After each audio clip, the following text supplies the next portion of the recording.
When evaluating a research question, what criteria do we consider? Do we consider whether or not it's the level of interestingness, the feasibility, the interestingness and feasibility, or none of the above?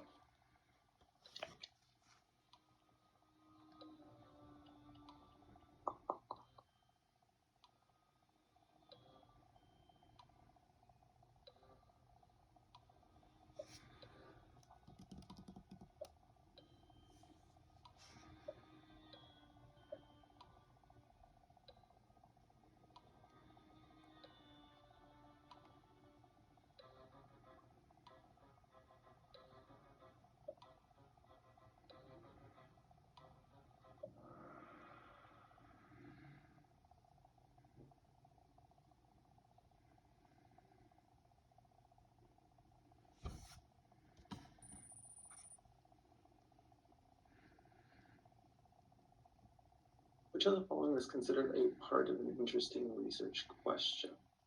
When the answer is in doubt, the answer has important practical implications, the answer fills a gap in the literature, or all of the above.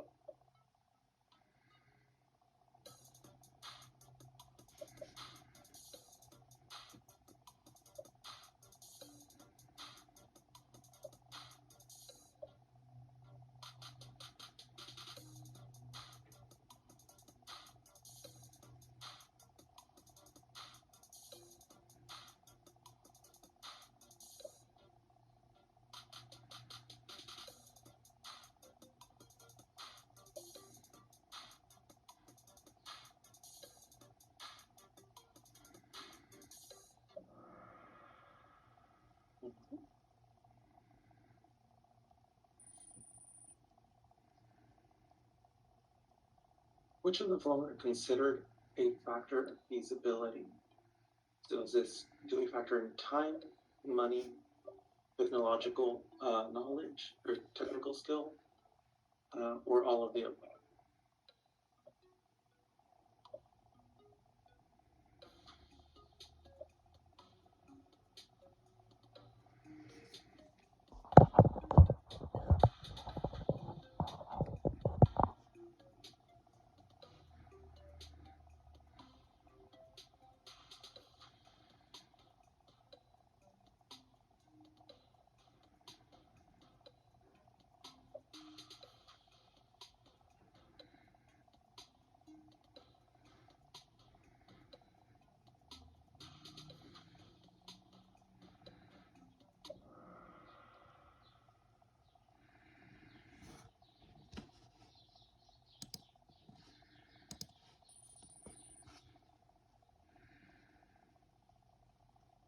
A specific prediction about a new phenomenon that should be observed in a particular theory is accurate is considered a hypothesis, a theory, a premise, or none of the above.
Which of the following is part of the criteria for making a good hypothesis?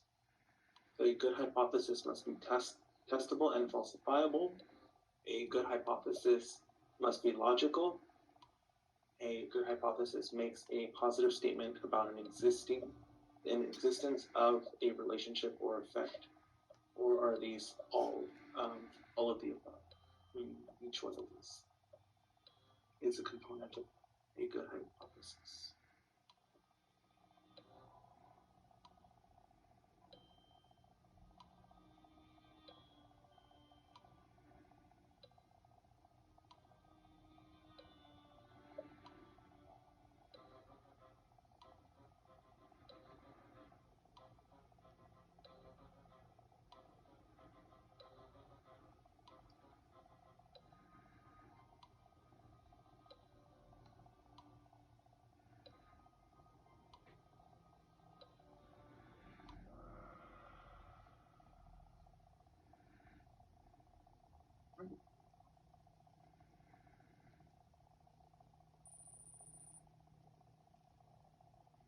One way to create an interesting research question is to think of why you would expect different answers to the question.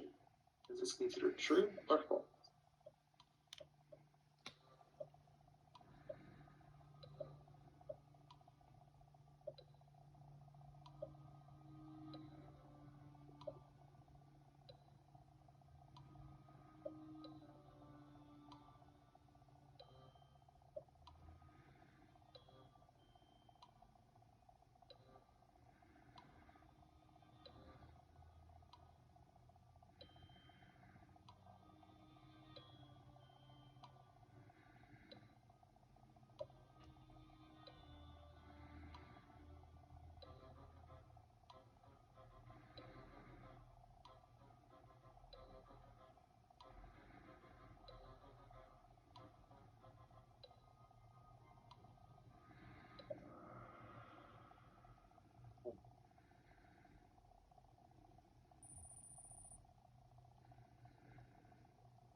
Another factor to consider when coming up with interesting questions is whether or not it will fill a gap in the literature, the implications the research questions will have, both A and B, or none of the above.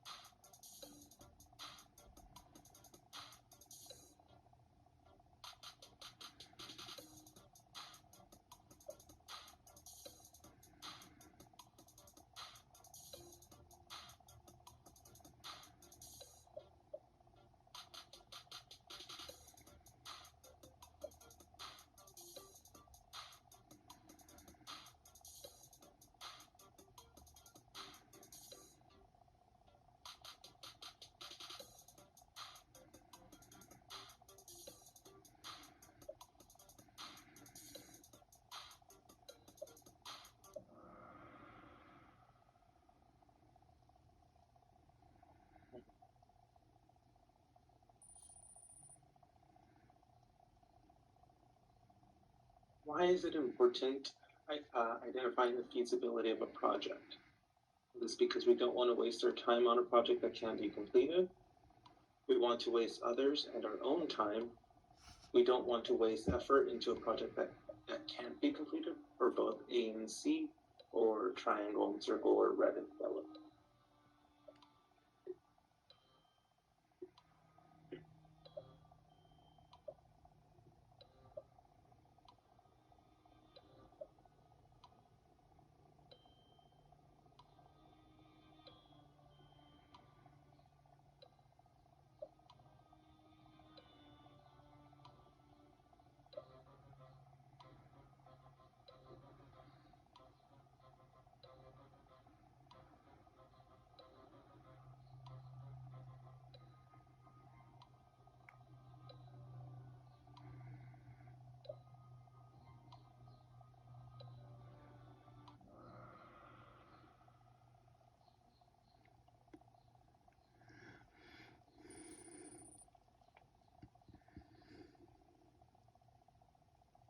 A coherent explanation or interpretation of one or more phenomenon is considered what? An idea, a theory, a concept, or a phenomenon.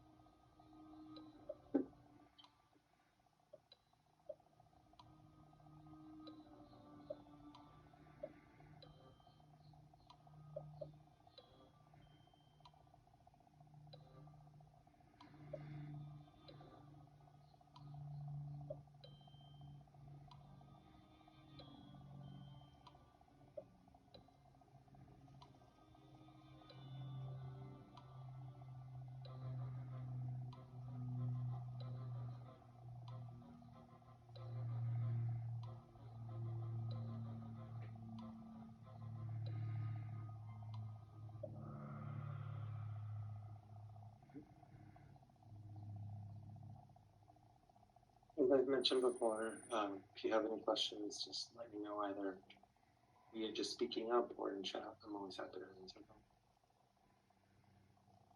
All right, so true and false. True or false? Hypotheses are always derived from theories.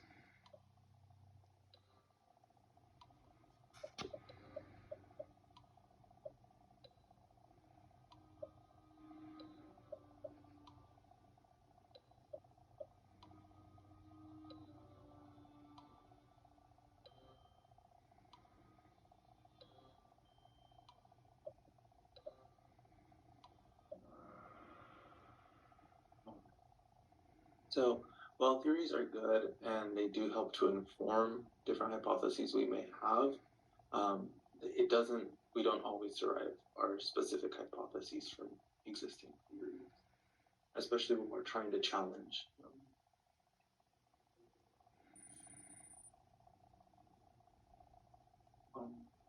So, what form of validity refers to the evidence for inferences made about an instrument's score?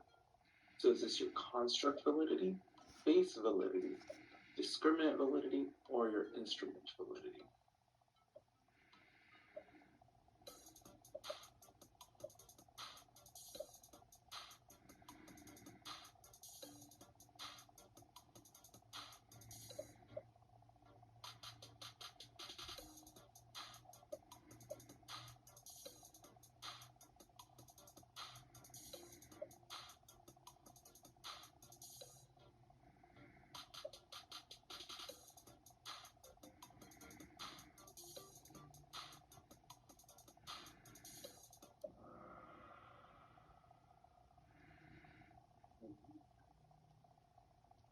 This is often where students will have the most challenge on these exams.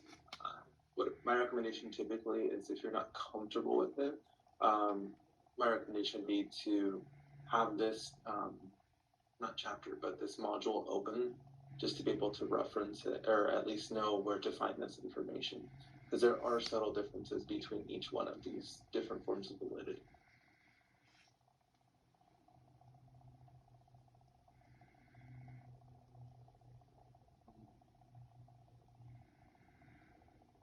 So a blank is a coherent explanation or interpretation of one or more phenomena. Is this a theory, a hypothesis, a research question, or none of the above?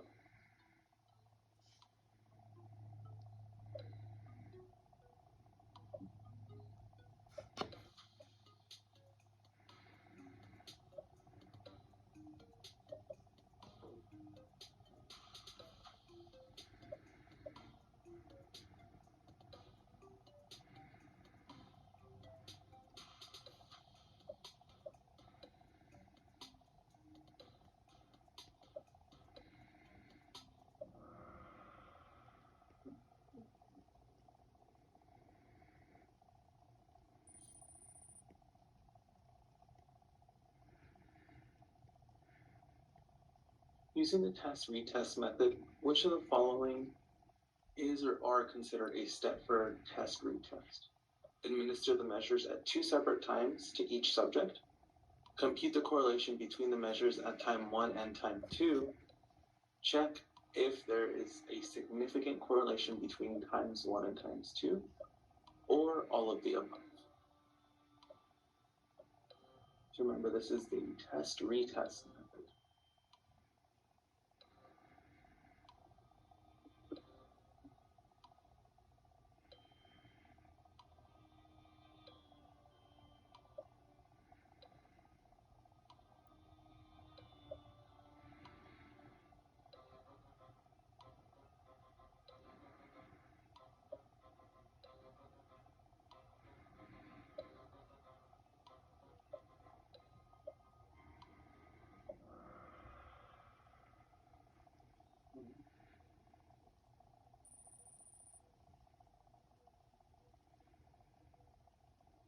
Which of the following is not a method we use to check reliability when conducting observations?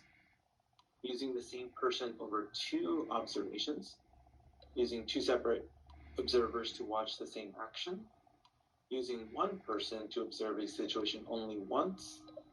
All of the above are ways to check for reliability in an observation.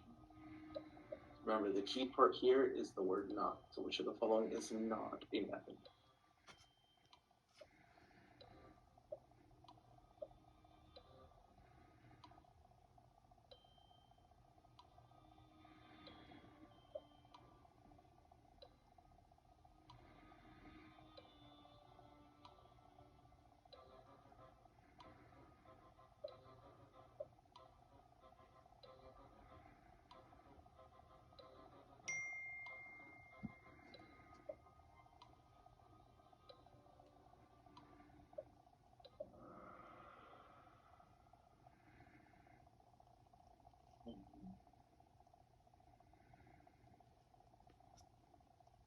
remember when we're talking about observations, for an observation to be reliable, we want to ensure that there's at least, so typically you can have one person, but you have to have them observe a situation twice. So the key part here is the fact that they're only observing a situation only once. And so that's usually why there's a there. Or that's one.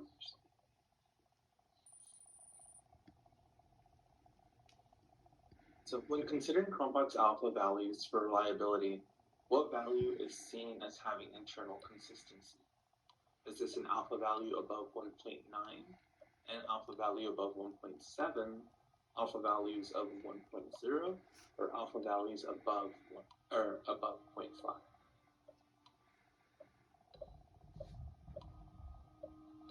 So think about it from this perspective. What is the lowest amount of viable alpha that we can have?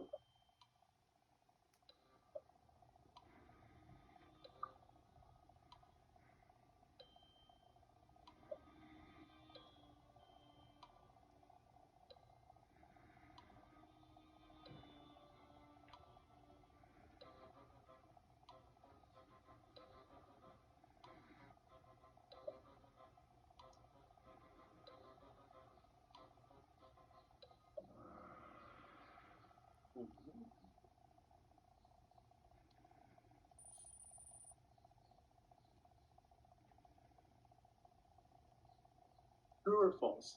Having reliability approaching 1.0 may indicate that the items in the scale are redundant. Is this true or false?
The consistency of the measurement, or the degree to which an instrument measures the same way each time, it is considered what? The accuracy, reliability, validity, or none of the above?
What are considered the main threats to internal validity?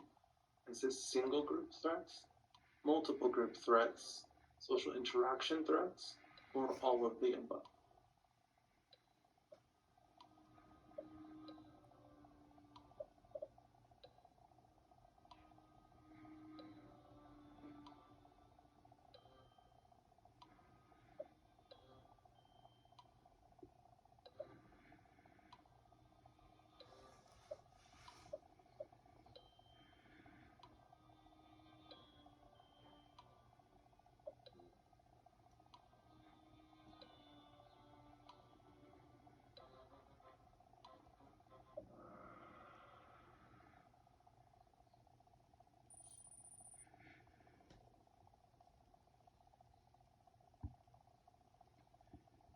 True or false? We consider random assignment as a way to counteract threats to internal validity. True or false?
Which of the following is not a way to counter internal validity?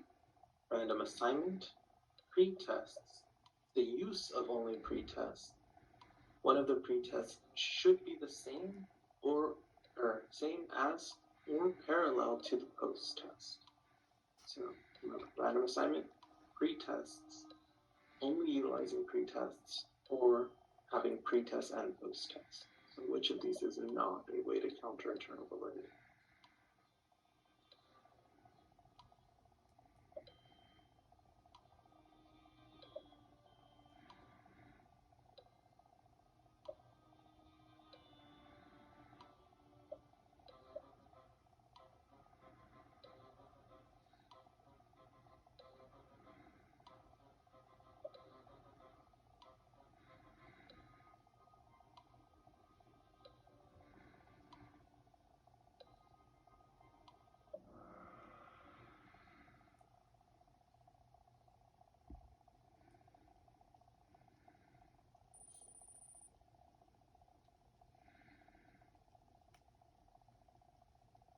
So which of the following is a social threat to construct validity?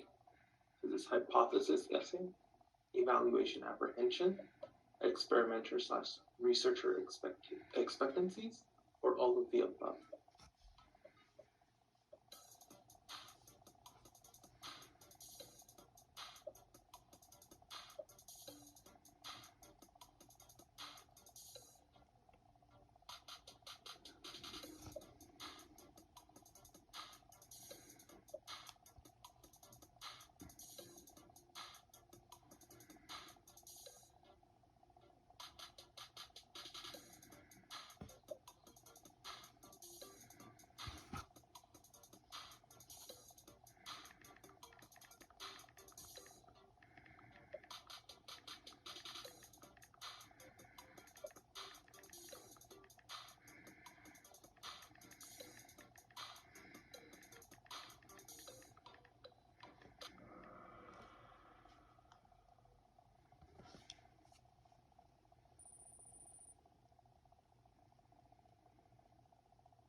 What threat to construct validity uses one measure or observation of an important concept? So is this inadequate pre-operational explication of constructs, mono-operation bias, or mono-method bias? And lastly, restricted generalizability.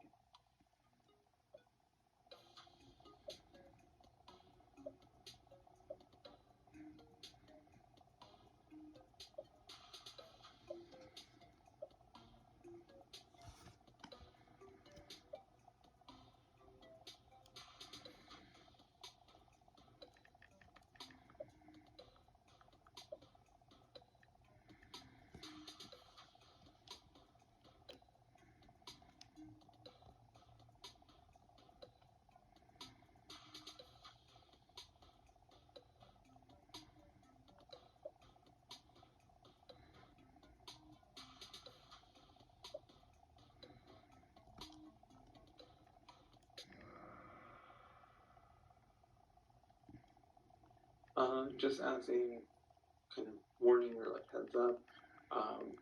When you're taking this exam, make sure if you think that something is a mono method bias or mono operational bias, make sure to double check the definitions. They sound very similar, and students usually they usually mix those two up.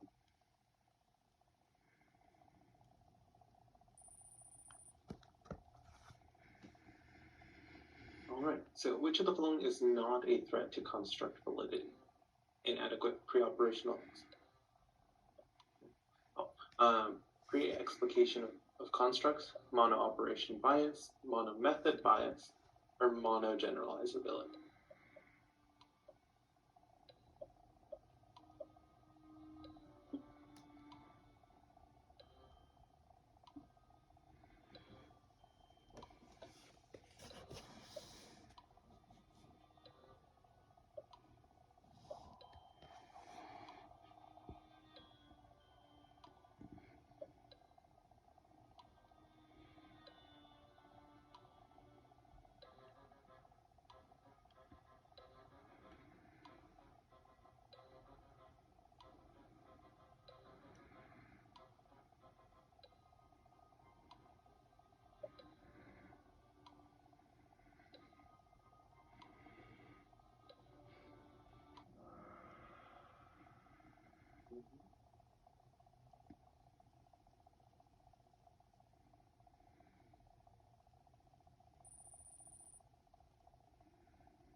What do we consider an idea that we are interested in examining, such as mental health, support, etc.?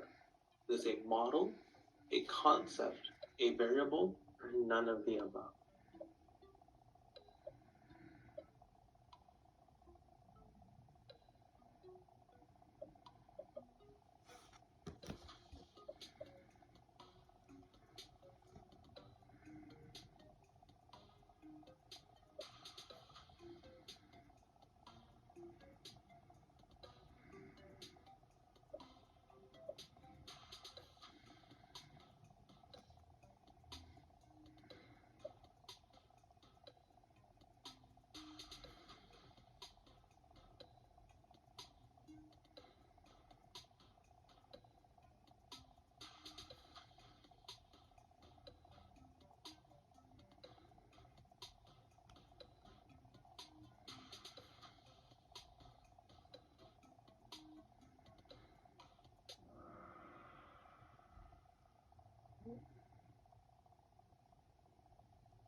So a blank is defined as something that can be changed or varied, such as a characteristic or value.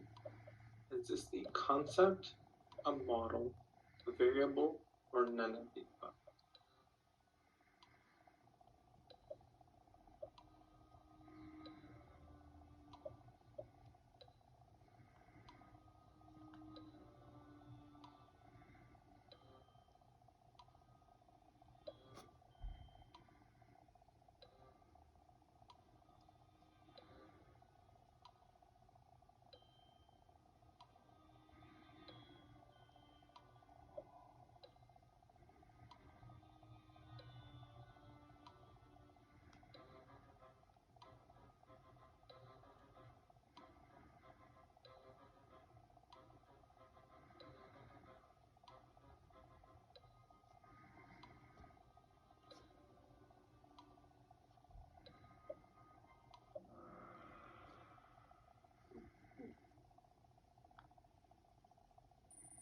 So this next question is based on your class paper. So the question is, how many references should your research proposal have? 7 to 10, 8 to 14, 7 to 12, 9 to 12. Now, this is based on like the typical group. So like if the group was like 3 individuals, that's what we're basing it off of. So I know some of you have like 2 or you're working by yourself, which makes it different. But based on the instructions, 7 to 10 primary research articles, 8 to 14, 7 to 12, or 9 to 12.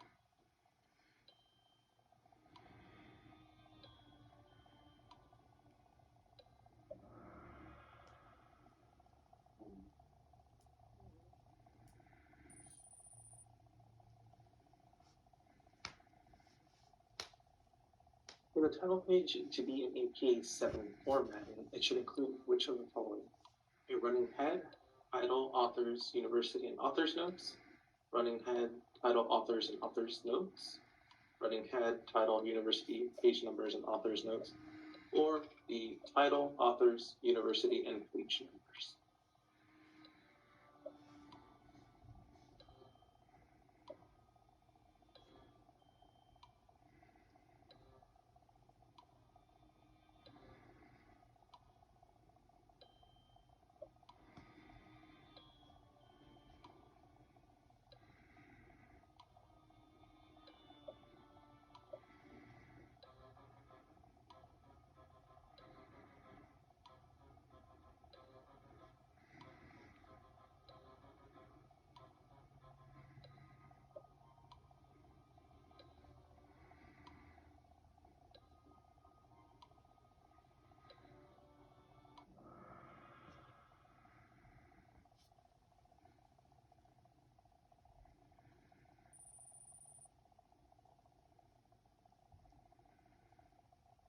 Your research proposal should include the following sections: a title page, an abstract, and a literature review, or all of the above.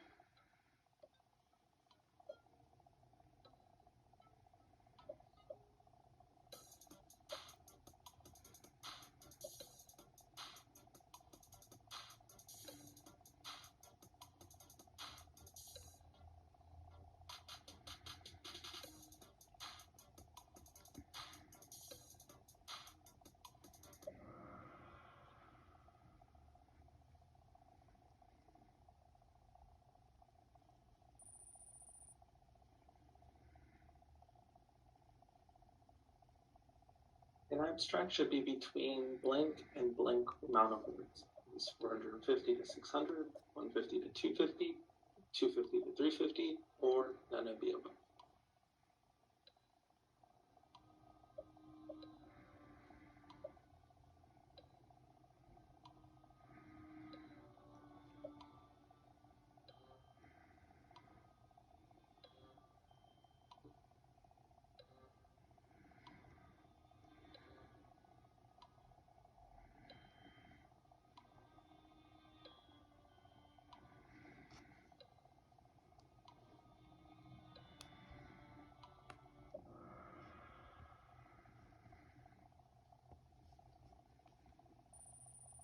All right, so last question. When citing a journal article in APA formatting, the last part of the references is the name of the authors, the title of the article, the DOI number, or the journal the article is published in.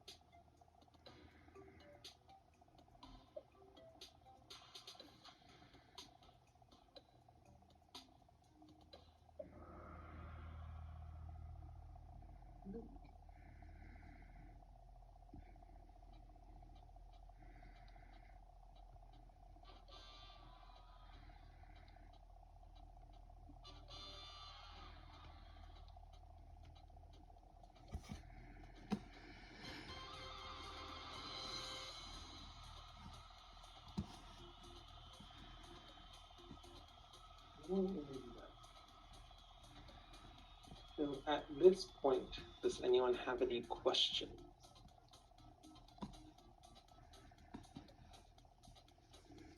I have a quick question, Professor. Sure. So when we turned in our paper, I know that was like on Friday, on Sunday. When we had to do the group individually, like review, I know when I downloaded it or what we say our group, I know when I downloaded it, it had like 5 different ones or like 4. I wasn't sure if it was for each person or one for the whole group. So it should be one per person. The only reason I have it all the way up to 5 is primarily because some groups are larger than others. I've had groups fluctuate in size, so that's the only reason why there's 5. Okay. So it was like one per person. Yes. Correct. Oh. So let's say we did it. Well, I did it wrong because I thought it was like the whole group, like just reading them. Would I get dog points for that, or would I have to? Can I resend it or do it again? Yeah, actually, let me reopen it. That way. Okay, sorry about that. That was my mistake. No worries. Just in case anyone else has that same situation, I'll leave it open for submissions. Probably I'll leave it through tomorrow. It's fine. And then so the goal of that was just to do assessments, or I guess not assessments, but to provide feedback for the group members. But remember that this feedback is anonymous. This is simply for me to better understand how the groups went. And it's also a chance or an opportunity for everyone to essentially kind of verbalize or say, hey, like, whether it's commending your group members for doing a great job or if there was a bit of a struggle, that's usually where it can be presented. But, let me open it up again. So again, Thank you. I just wanted to clarify. Sorry about that. Yeah, no worries. So it should be visible again. So if anyone needs to correct it, just feel free to correct it and submit it. But yeah, any other questions? This is our last like Zoom in person, correct? Correct. Okay. So the exams, let me double check. Now, every time I say it's open, usually it's not. But yeah, it's open, Professor. Okay, I always like to double check because it's May usually, 17, right? yes. So the final exam will be due by May 17th at 11:59 p.m. As a reminder, it is multiple choice, true, false, 50 questions, unlimited time, open book, open note, and you can take it at any time. But remember, you can only do it once. Now, if something weird happens, like internet cuts out, child spills coffee or something on your laptop or anything like that, just let me know, and we can get that sorted out. But yeah, so overall, deadline or the cutoff for my grading, the grades will be finalized on May 17th, May 17th. So once you submit your exams, everything, what your score is on Canvas, that's what will be your submission, or that's what I will be submitting. If you have any questions about your grade, let me know. I will not submit grades until essentially the 18th. So by the 18th, you'll know what your grade is in the class, or like your official grade. You'll know it by the 17th, and you'll be able to contest it up until the 18th. You can always contest it even after that, but just before your grade actually gets submitted, if you see any discrepancies, just let me know. And most of you are aware that if I make a mistake or if I miss something, I usually correct it, or not usually, I correct it and make adjustments. So just let me know. All right. Other than that, no one else has any questions. Best of luck on your